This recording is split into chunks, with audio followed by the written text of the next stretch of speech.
Yeah. Well, one person was killed and another critically hurt in a wreck that caused 3 cars to become engulfed in fire in Kenner this morning.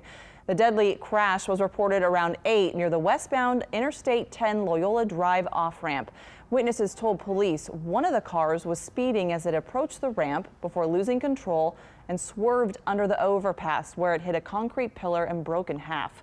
The crash caused a fire that again engulfed the car and spread to 2 other cars parked under the overpass. The female passenger in that car died. The driver is in the hospital in critical condition.